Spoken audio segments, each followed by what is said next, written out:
Boa tarde. Bom, acho que me escutam bem. Meu nome é Daniel Epert, eu trabalho na Rystad Energy, uma empresa norueguesa de pesquisa, de base de dados e de consultoria focada na área de energia. Esse sotaque forte é porque eu sou equatoriano, mas 12 anos atrás uma carioca me importou para o Brasil e desde então me considero carioca de coração. Então, é um prazer estar aqui com vocês. Só rapidamente, com relação a Rystad. A Rystad é uma empresa de pesquisa independente. Foi fundada em 2004 e de lá para cá hoje somos mais de 600 pessoas na equipe, espalhadas pelo mundo. Mas eu me juntei à Rystad há 2 anos atrás, justamente com o objetivo de montar uma equipe local de pesquisadores que saiba trazer o melhor da visão global do sistema elétrico, mas ter pesquisadores locais que sabem contar as implicações da matriz energética brasileira. Então, essa equipe ainda está crescente, as parcerias estratégicas com faculdades são essenciais para nós, e a área de bioenergia é um foco que a gente, sem dúvida, está expandindo. Então, no Rio de Janeiro, hoje somos 7 pessoas, 5 em São Paulo, mas também já com presença na Argentina, Colômbia e no México, aqui na América Latina. E só para dar rapidamente uma noção de como a Rystad avalia o sistema energético global, começando desde as fontes primárias de energia, nós temos uma base de dados integrada. Ela iniciou com foco na área de óleo e gás, mas nos últimos 10 anos ela tem se espalhado rapidamente para outras fontes de energia, sempre prestando atenção à parte da cadeia de suprimento. Então, justamente como o professor estava comentando, cientes de que tem limitações na cadeia de suprimento que vão ser gargalhos no desenvolvimento de novas tecnologias necessárias para a transição. Focamos também na parte da geração e transporte e juntamos essa avaliação com os consumidores finais. Então, o que eu quero compartilhar com vocês hoje é, na visão da Rystad, que eu estou mostrando aqui para vocês, é a composição da matriz energética global, hoje consumindo aproximadamente 620 exajoules de energia, e num cenário de 1,6 graus de aquecimento global a níveis pré-industriais até 2100, o que precisaria ser feito com relação à diversificação dessa matriz a nível global para atingir aquela meta de 1,6, que seria aproximadamente net zero em 2055. Então, o que fica claro é que nossa matriz hoje é fortemente dependente ainda em carvão, em óleo e gás natural, representando quase 90% de todo esse consumo energético. E, obviamente, um papel importante cada vez mais, temos da biomassa, mas de novas tecnologias de competitividade, principalmente vindo da geração solar e eólica onshore, mas também com novas tecnologias no offshore, que estão tornando ela cada vez mais competitiva. Então, quando a gente vê como que isso está sendo processado e distribuído para consumidores finais, é importante ver, obviamente temos carvão de forma sólida, petróleo de forma líquida, gás em forma de gás, mas também o transporte do GNL.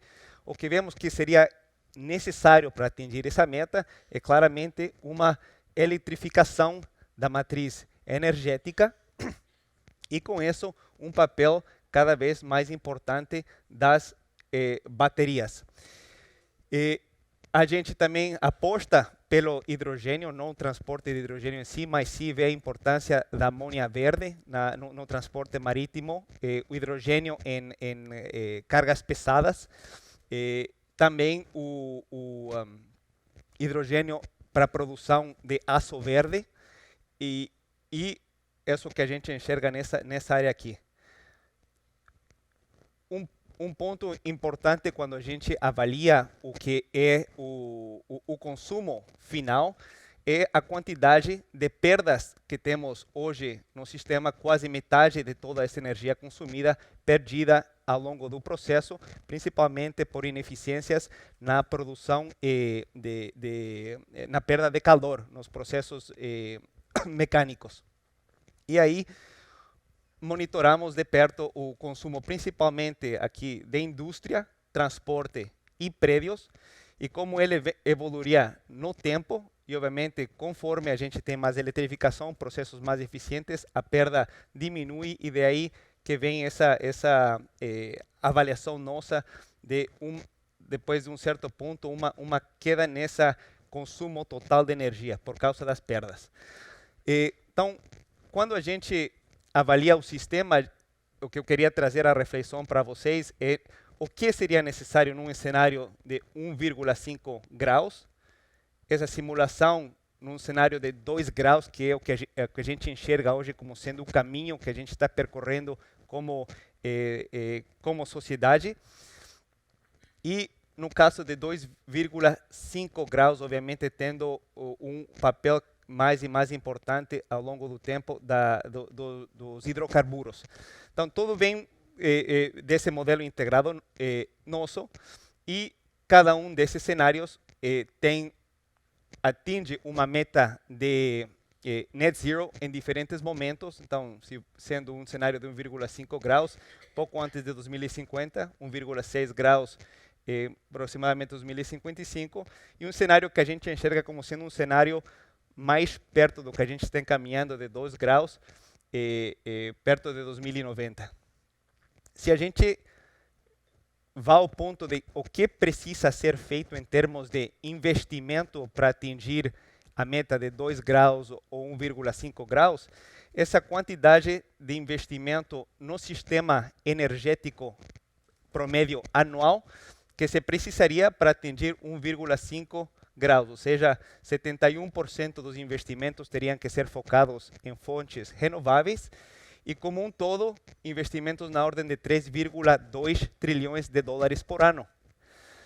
Só fazer uma breve reflexão do que tem sido uma média dos últimos 10 anos, então, principalmente dos 2,6 trilhões que são investidos no sistema energético global, 68% tem ido para fontes de hidrocarburos e só 24% para fontes renováveis. Se a gente vê de 2020 a 2022, e aí somando ao que o professor Winston falou, que dá um pouco de otimismo, obviamente um maior foco de investimentos nas fontes renováveis e tendo investimentos na ordem de 2,4 trilhões por ano. Então, claramente, para atingir essa meta de 1,5, o esforço e o investimento tem que ser maior, mas a ordem de grandeza, por exemplo, nesse cenário de 2,0, que é próximo a essa média dos últimos 2 anos, está aproximadamente em linha com esses 2,4 trilhões que a gente vê hoje. A gente enxerga também que se a gente vai para um cenário onde temos mais hidrocarburos, chega um momento, eu diria, ótimo, onde se tem uma inflação e um aumento do investimento que se precisaria, porque justamente para atingir a demanda energética, se precisaria maior investimento em fontes de óleo e gás. E aqui para trazer esses números um pouco mais palpáveis, se a gente vê que eólica, offshore, solar, captura de carbono, hidrogênio, investimentos no segmento renováveis são necessárias, que precisamos fazer para atingir, por exemplo, o cenário de 2,2 graus até 2050. Então, em termos de captura de carbono, comparado com níveis atuais dos 42 milhões de toneladas, teria que basicamente aumentar por um fator de 1000. A parcela em consumo industrial de fontes renováveis, de fontes fósseis, passar de 83, diminuir para 60. Na geração de energias renováveis, passar de 20 para 45. Energia solar, de 1,2 terawatts, teria que ir multiplicar por um fator de aproximadamente 20. E parcela de geração eólica também ir de 2,3 para 14 terawatts por hora, tendo investimentos na ordem desses 2,4 trilhões por ano. Então, não é uma meta inalcançável, mas precisa de coordenação, de regulação e de alinhamento a nível global e a nível país para conseguir atingir essas metas.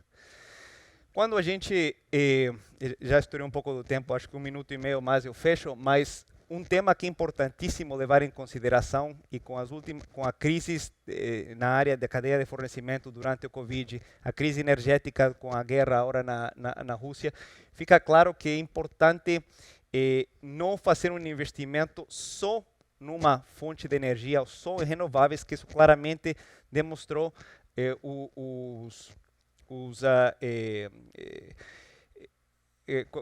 quando a gente vê a seguridade energética em fontes seguras, acessíveis, sosteníveis e soberanas, é algo que realmente forçou aos países e às empresas repensarem a velocidade com a qual esses investimentos são feitos. E o papel do gás e dos hidrocarburos, obviamente, na parte de segurança e acessibilidade, tem um papel importantíssimo.